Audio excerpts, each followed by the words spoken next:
জানিয়ে দিব হাতে থাকা সর্বশেষ আপডেট বাংলা সংবাদ। প্রথমেই সংবাদ শিরোনাম। হাসিনা সিংহাসন অটল রাখতে সব ধরনের নোংরামি প্রশ্রয় দিয়েছিলেন। এরপর জানিয়ে দিব অন্তর্বর্তীকালীন সরকারকে ব্যর্থ হতে দেওয়া যাবে না বলেছেন মুরাদ। এদিকে নারী ও শিশুদের জন্য সারা দেশে সেল গঠন করল বিএনপি। এরপর জানিয়ে দিব বিচারে বিলম্ব দূর করার চেষ্টা করছে সরকার বলেছেন আইন উপদেষ্টা। আরো জানিয়ে দিব রোহিঙ্গারা মিয়ানমারে ফিরে যেতে চায় বলেছেন জাতিসংঘ মহাসচিব। সর্বশেষ জানিয়ে দিব জামাতকে মানুষ নেতৃত্বে দেখতে চায় বলেছেন রফিকুল ইসলাম খান। এতক্ষণ শুনছিলেন সংবাদ শিরোনাম, এবারে বিস্তারিত। হাসিনা সিংহাসন অটল রাখতে সব ধরনের নোংরামি প্রশ্রয় দিয়েছিলেন। বিএনপির সিনিয়র যুগ্ম মহাসচিব রুহুল কবির রিজভী বলেছেন, গত 16 বছরের দুঃশাসনে আমাদের অপরিচিত শান্তি ও সুস্থ পারিপার্শ্বকে বিকৃত করা হয়েছে।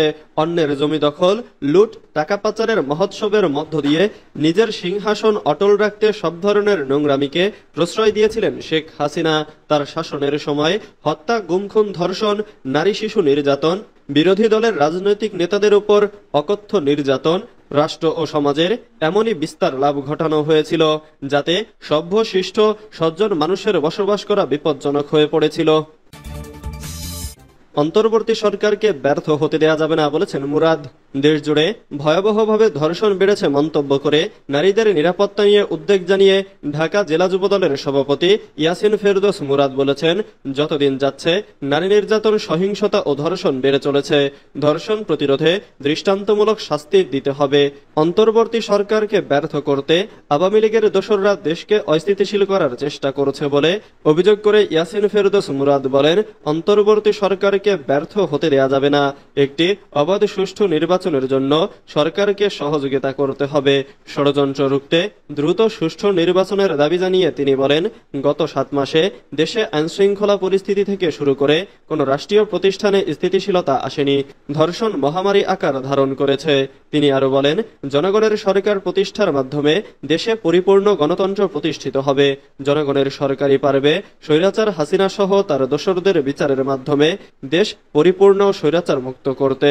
স্থানীয় বিএনপি নেতা মোহাম্মদ শামসুদ্দিন মোল্লার সভাপতিত্বে অনুষ্ঠানে আরো উপস্থিত ছিলেন ইবাদুল হক জাহিদ, মনিরুল ইসলাম, খলিলুর রহমান, শাহজাহান মোল্লা, মিজানুর রহমান, মোহাম্মদ নাসির সহ আরো অন্যান্য নেতারা।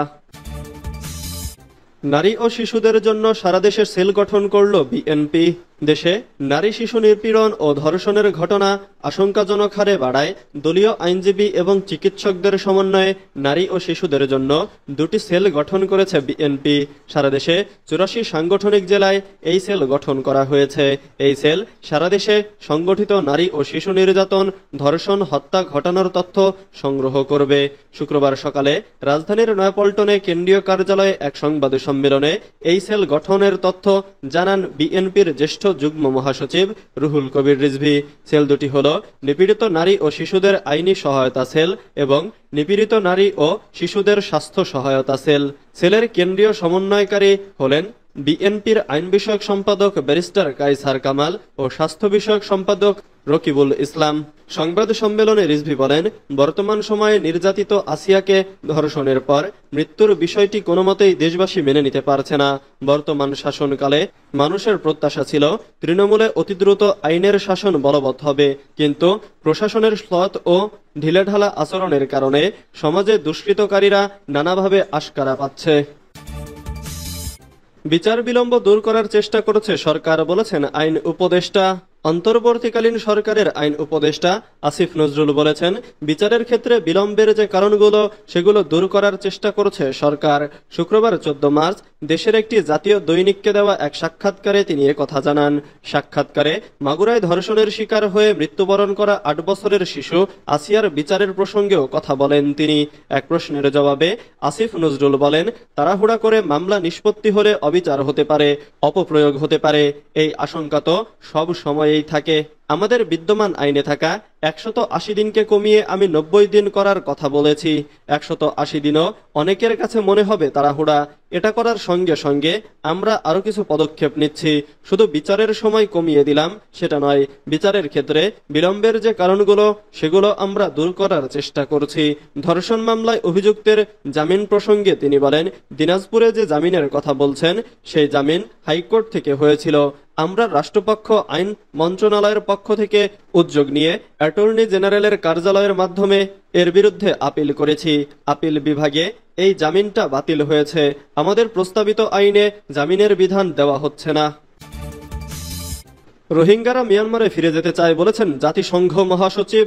বলপূর্বক বাস্তুচ্যুত হয়ে নিপীড়নের মুখে বাংলাদেশে আশ্রিত রোহিঙ্গা জনগোষ্ঠী মিয়ানমারে ফিরে যেতে চায় বলে জানিয়েছেন জাতিসংঘ মহাসচিব অ্যান্তনিও গুতেরেস।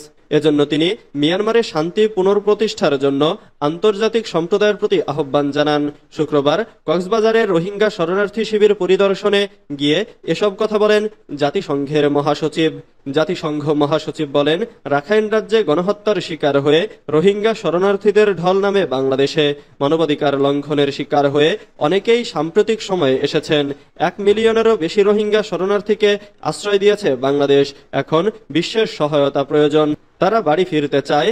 মিয়ানমার তাদের মাতৃভূমি। নিরাপদ মর্যাদাপূর্ণ প্রত্যাবাসন এই সংকটের প্রধান সমাধান। মিয়ানমারের নিরাপত্তার নিশ্চিতের দায় আন্তর্জাতিক সম্প্রদায়ের জানিয়ে জাতিসংঘ মহাসচিব বলেন, রোহিঙ্গা ক্যাম্প পরিদর্শন করে আমি দুটি স্পষ্ট বার্তা পেয়েছি। প্রথমত, রোহিঙ্গারা নিজ দেশে ফিরে যেতে চায়, এটি তাদের অধিকার, তারা বঞ্চনার শিকার। আর দ্বিতীয়ত, রোহিঙ্গারা আরো ভালো পরিবেশ চায় ক্যাম্পে। দুর্ভাগ্যবশত যুক্তরাষ্ট্র সহ অন্যান্য অনেক দেশ সম্প্রতি নাটকীয়ভাবে মানবিক সহায়তা কমিয়ে দিয়েছে। জামাতকে মানুষ নেতৃত্বে দেখতে চায় বলেছেন রফিকুল ইসলাম খান। জামাতে ইসলামীকে মানুষ নেতৃত্বে দেখতে চায় উল্লেখ করে বাংলাদেশ জামাতে ইসলামীর সহকারী সেক্রেটারি মাওলানা রফিকুল ইসলাম খান বলেছেন, জামাতে ইসলামীর নেতৃত্বের উপর দেশি বিদেশি আস্থা ও সমর্থন দেখে আমাদের প্রতিপক্ষদের ঘুম হারাম হয়ে গেছে। তাদের দলের নেতারা এমনভাবে কথা বলতে শুরু করেছে, কথা শুনে তাদের সুস্থ মনে হয় না। তারা সকালে এক কথা বলে, বিকেলে আরেক কথা বলে। শুক্রবার 14 মার্চ রাজধানীর আল ফালাহ মিলনায়তনে বাংলাদেশ জামাতে ইসলামীর কেন্দ্রীয় নির্বাহী পরিষদের সদস্য ও ঢাকা মহানগরীর দক্ষিণের আমির মোহাম্মদ নুরুল ইসলাম বুলবুলের সভাপতিত্বে মহানগরী মজলিসে সূরার বিশেষ অধিবেশনে প্রধান অতিথির বক্তব্যে তিনি এসব কথা বলেন।